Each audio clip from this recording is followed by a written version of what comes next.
नमो ओम विष्णुपादाय कृष्णप्रेष्ठाय भूतले श्रीमते भक्ति वेदांत स्वामिनिते नामिने। हरे कृष्ण कृष्ण कृष्ण हरे हरे, हरे राम राम राम हरे हरे। श्रील ऐसी भक्ति वेदांत स्वामी प्रभुपाद की जय। आचार्य महात्मा गांधी जी की जय।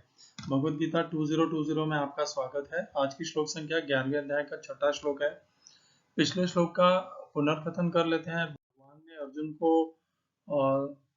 के प्रति पिछला श्लोक कहा। श्री भगवान उवाच पश्य मे पार्थ रूपाणि शतशत सहस्रशः नाना विधानि दिव्यानि नाना वर्णा कृतीनि च।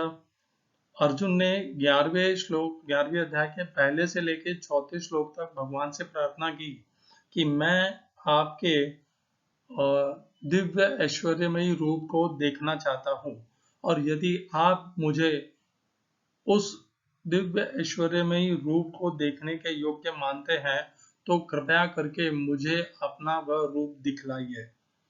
11वें अध्याय के 5वें श्लोक में और भगवान अर्जुन को की प्रार्थना को भगवान अर्जुन से की प्रार्थना को स्वीकार करते हुए उत्तर देते हैं अर्जुन को कि हे अर्जुन, हे पार्थ, मेरे रूपों को देख, सैकड़ों हजारों रूपों को देख, जिनमें भिन्न भिन्न दिव्य रूप होंगे, अनेकों रूप होंगे, वर्ण होंगे, आकृति भी होगी। इस प्रकार भगवान 4 प्रकार की विविधता बताते हैं।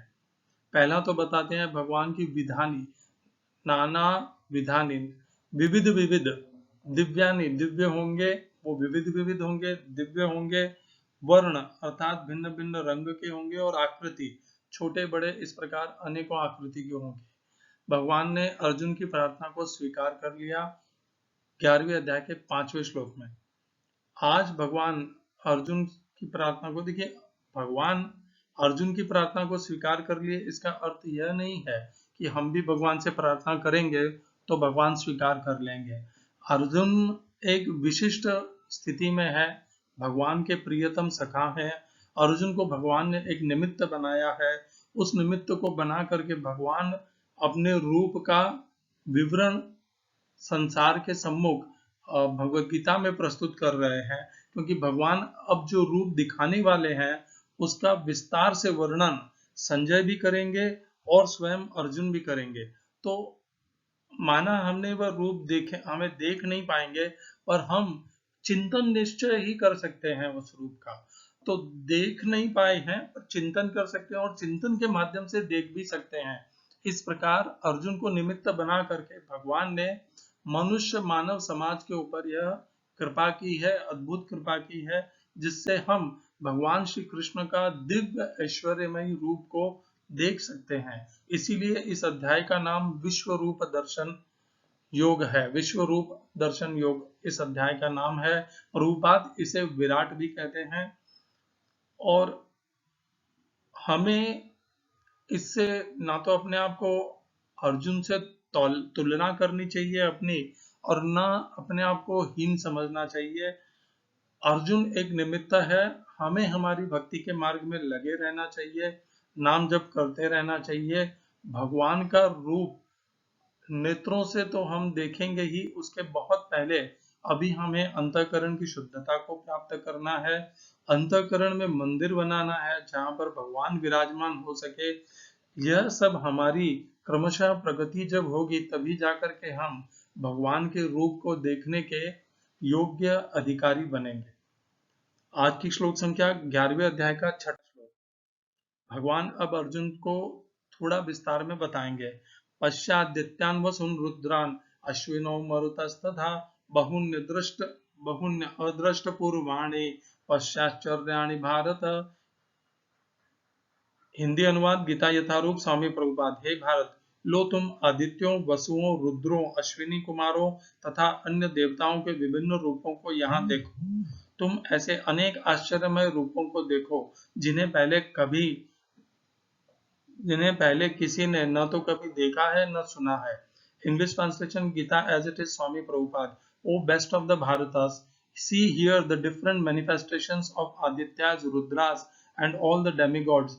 Behold the many things which no one else has ever seen or heard before. इस श्लोक में किए गए संस्कृत शब्दों के अर्थ हैं पश्य, देखो, आदित्यान, अदिति के 12 पुत्रों को वसुन, 8 वसुओं को, रुद्रान, 11 रुद्र के 11 रूपों को, अश्विनों, 2 अश्विनी कुमारों को, मरुतः, 49 मरुतों को, तथा दूसरी पंक्ति बहुनी, अनेक, अदृष्ट पूर्वाणी, न देखे, अदृष्ट, न देखे हुए, अदृष्ट, न देखे हुए, हाँ कह सकते हैं, न देखे हुए होना चाहिए, अदृष्ट पूर्वाणी, पहले इसके पूर्व,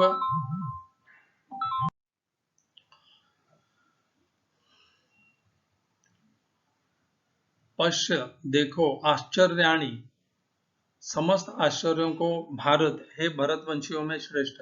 इस श्लोक का तात्पर्य गीता यथारूप स्वामी प्रभुपाद के द्वारा, यद्यपि अर्जुन कृष्ण का कृष्ण के अंतरंग सखा तथा अत्यंत विद्वान, यद्यपि अर्जुन कृष्ण का अंतरंग सखा तथा अत्यंत विद्वान था, तो भी वह उनके विषय में सब कुछ नहीं जानता था। यहाँ पर यह कहा गया है कि इन समस्त रूपों को न तो मनुष्यों ने इसके पूर्व देखा है न सुना है। अब कृष्ण इन आश्चर्यमय रूपों को प्रकट कर रहे हैं। ओम अज्ञानतिमिरन्धस्य ज्ञानाञ्जनशलाकया चक्षुरुन्मीलितं येन तस्मै श्रीगुरुवे नमः। एकं शास्त्रं देवकीपुत्र गीतम् एको देवो देवकीपुत्र एव एको मन्त्रस्तस्य नामानि यानि कर्माप्येकं तस्य देवस्य सेवा। हरे कृष्णा। पश्य आदित्य, तो भगवान अब अर्जुन को पहले बता रहे हैं कि अब अर्जुन क्या क्या देखने वाले हैं। तो सबसे पहले भगवान अर्जुन को दिखाने वाले हैं अपने ही शरीर में, अपने विशाल विश्वरूप शरीर में अदिति के 12 पुत्रों को, फिर 8 वसुओं को, 11 रुद्रों को, 2 अश्विनी कुमारों को और 49 मरुद गणों को। और भी इनके अलावा ये पहली पंक्ति में जो भी देवताओं का वर्णन हुआ है, उनके अतिरिक्त भी भगवान कह रहे हैं कि इनके अतिरिक्त भी बहुन्य अदृष्ट पूर्वाणी, पहले जो कभी देखे नहीं गए हैं वो भी तुम देखोगे। तो भगवान अर्जुन को बता रहे हैं कि अर्जुन को वे क्या क्या दिखाने वाले हैं। अर्जुन ने इच्छा प्रकट की थी, वे भगवान का दिव्य ऐश्वर्यमयी रूप देखना चाहते थे। भगवान अपने ऐश्वर्यमयी रूप में इन सब को एकत्रित करके अर्जुन के सम्मुख विश्व रूप में प्रस्तुत करने वाले हैं। भगवान इन सब के ईश्वर हैं, देवताओं के भी मनुष्यों के भी, और ईश्वर होने के कारण वे इन सब को अपने भीतर एकत्रित करने में समर्थ हैं, योग्य हैं। ये देवता योग्य नहीं है भगवान को अपने भीतर प्रस्तुत करने के लिए।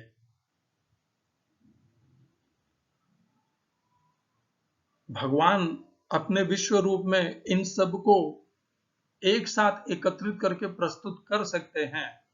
यह एक भगवान श्री कृष्ण की अत्यंत ऐश्वर्यमयी, प्रतिभाशाली, बलशाली योग शक्ति का प्रमाण है कि वे ही सबके नियंत्रक हैं, सबके ईश्वर हैं।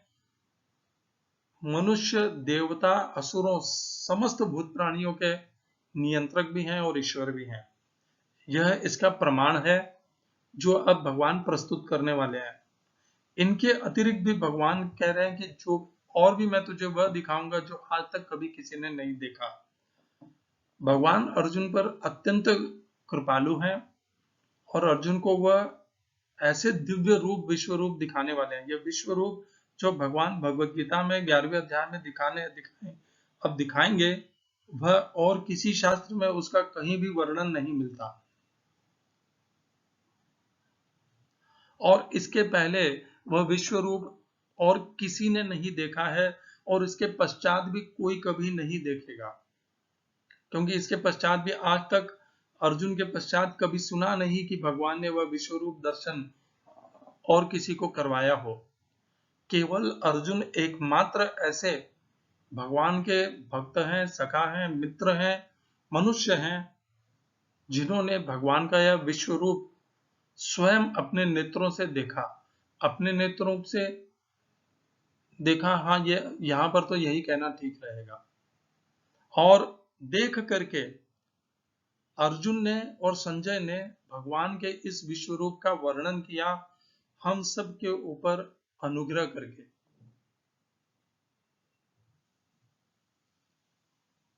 तो भगवान का यह विश्व रूप अर्जुन ने भी देखा और संजय के पास भी दिव्य नेत्र चक्षु थे, संजय ने भी देखा। भगवान अर्जुन को दिखाना चाहते थे, परंतु दिव्य चक्षु होने के कारण से संजय भी देख पाए भगवान के इस विश्व रूप को।